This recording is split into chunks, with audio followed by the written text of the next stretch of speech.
Welcome back. It is so good to see you. And if you're new here, it's really nice to meet you. I'm Monty, and on this channel, we talk about all things science fiction and fantasy, especially when there's a little bit of romance involved. And today is no different. We are going to jump right back in the Ruby Dixon universe because I just finished the 4th book in the Corsair Brothers series, and I want to talk about the series. So I thought, what better time to do it than right now? So this series comes after the original Corsair series, where we followed the crew of the Dancing Fool on their pirating adventures of robbing smugglers, saving humans from slavers, and finding love.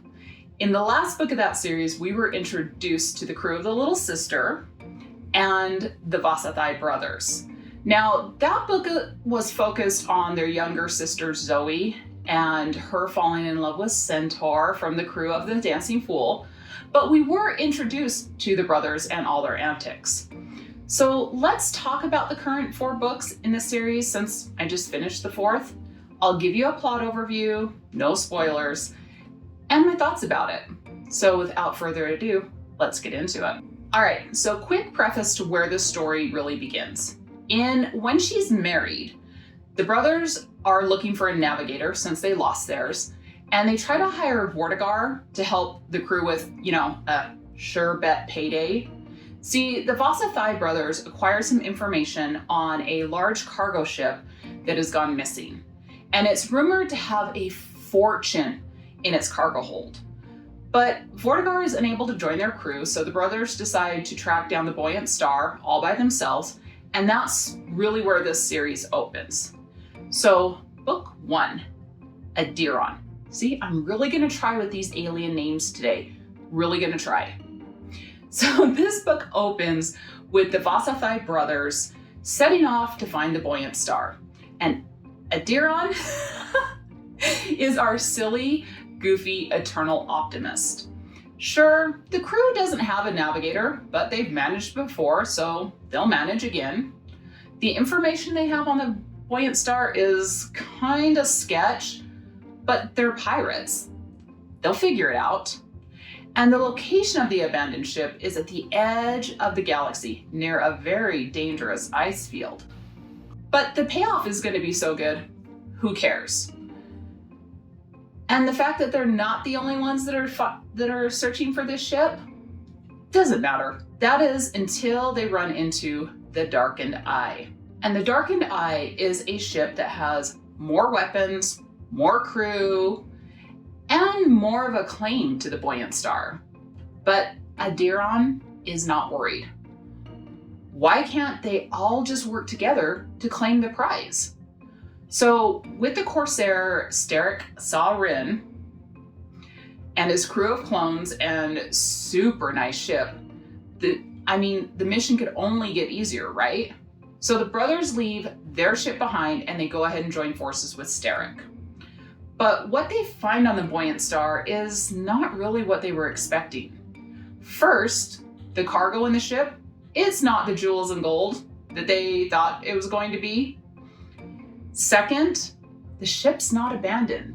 There's a crew, and they're not particularly happy that they have intruders.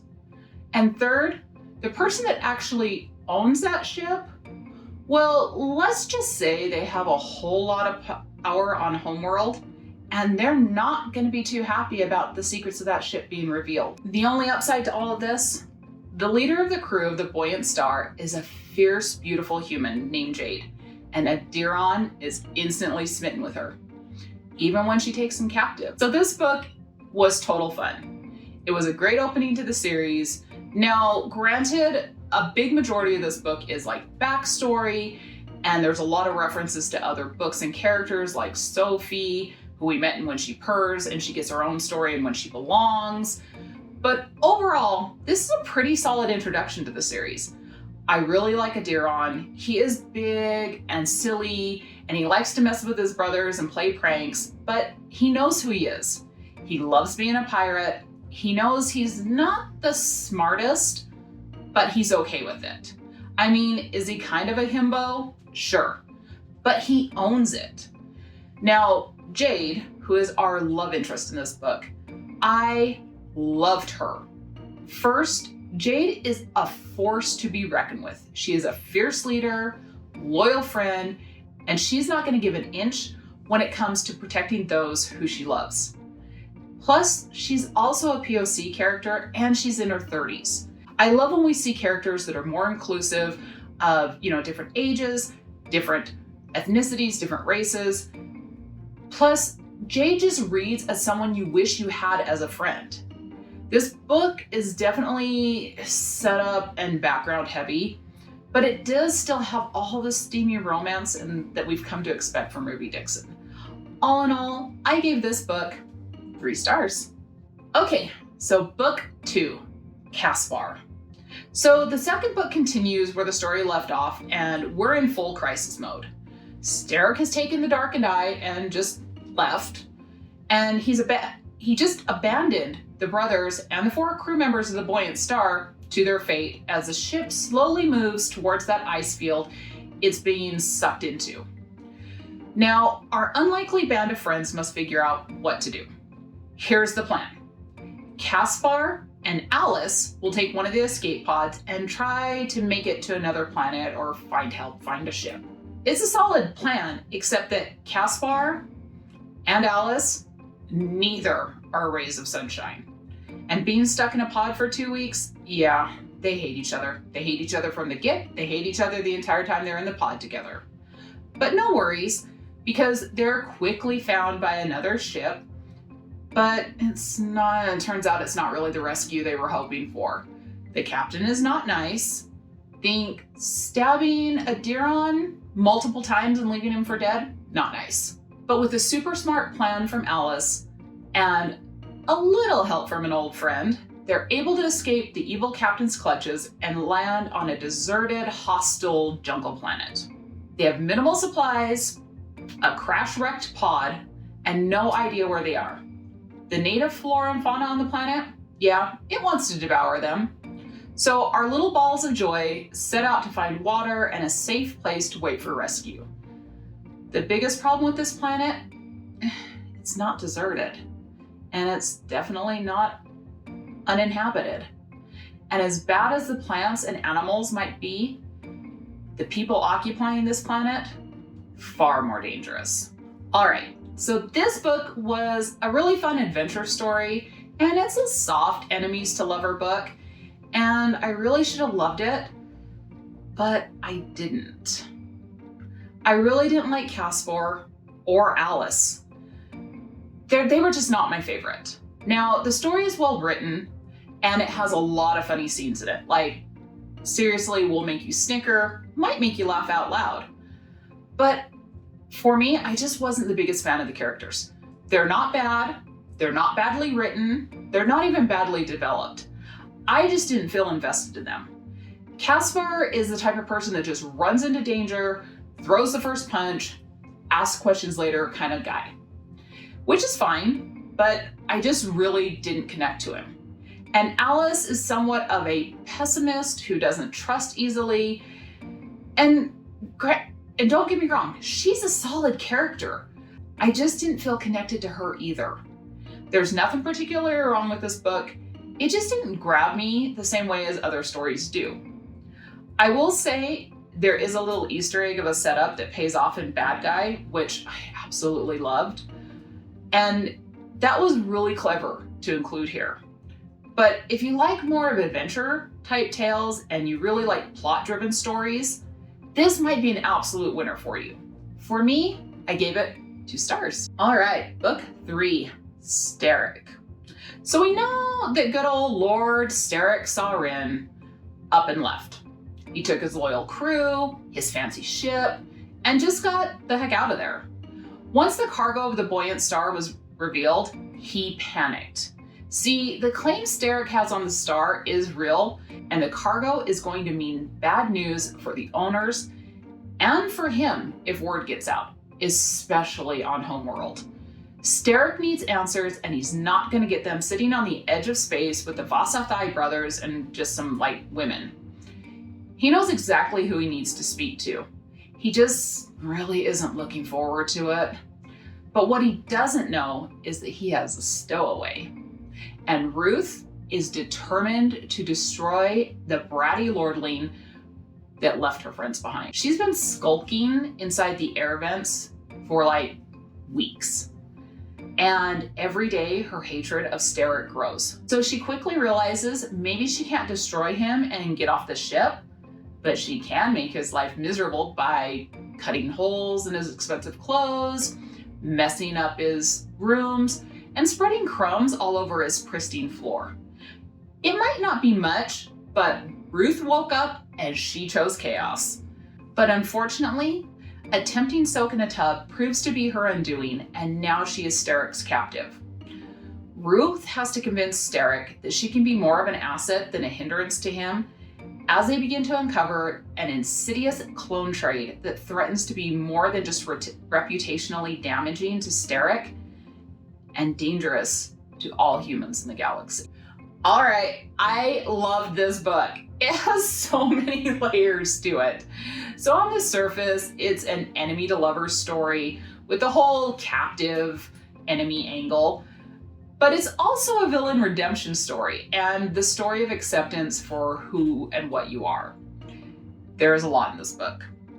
I hated Sterrick in book 1, but by the end of this book, he was one of my favorite characters. On the surface, he's a pretentious, pompous Masaka lord who only cares about his reputation. But in this book, we learn a lot about his vulnerable side. He cares about his crew, almost to a fault. He understands how people see him and doesn't want anyone to know about the loneliness he has always felt. I just loved him. I was not super attached to Ruth in the first book. I mean, is she tough? Yup. Is she a badass? Yup. Is she extremely jaded? Yup. But in this book, we really see the undoing of her character and having to accept some hard truths about herself. Plus, she's not all hard edges and grit. She has a tender side, especially for wounded things. I really, really loved this book. Not only did it have a complex plot, but there's this scene on the space station. And I gotta tell you, it is one of the steamiest things I've read in a very long time. I mean, it's not the action, it's the anticipation. Once again, this was an engaging story, but it was more character-driven than plot-driven, which is what I like. But just note that. For this book, I gave it 4 stars. Okay, book 4, Matthias. See, I got his name right too. All right, so when everyone was using the escape pods to try to find help, Matthias was paired with Helen, and they ended up spending 2 weeks on an abandoned space station because that's where they landed. Helen was absolutely thrilled with the alone time that she gets with Matthias, but him, not so much. I mean, Helen is a beautiful Horarchy clone, but she's pretty innocent, and Matthias is bound and determined to keep her innocence intact, despite what Helen wants. But when the gang is all back together and they recruit the crew of the Dancing Fool to join the crews of the Little Sister and the Darkened Eye to take down the ring of the illegal cloners and put a stop to the trade across the galaxy, Helen instantly refuses to go with anyone but Matthias, and he begrudgingly agrees to let her stay on board the Little Sister for their part of the mission. But see, here's the thing. Helen's not just a pretty face. She has some hidden talents that even she wasn't aware of. So Helen, Matthias, and Adiron set off to find the source of the clones, and they quickly find themselves in over their heads. New and old friends come in clutch to help get the threesome out of some dangerous situations, but ultimately it's up to Helen to overcome her fears and save the day, while convincing Matthias that she's not an innocent child, but a woman that knows exactly what and who she wants. So, like I said in my travel video, I like this book. I thought it was a great story and a great resolution to the arc that we've been on. It also opens up the possibility for some more spin-off books, which I love that. And I really liked Matthias. He was the serious brother who just wants everyone to do their job and so they all can be safe. And he loves his family and friends and doesn't want anything bad to happen to them. And I also loved Helen. She is innocent because she doesn't have a lot of life experience, and because she's a clone, she doesn't have any memories, but that doesn't mean she's stupid.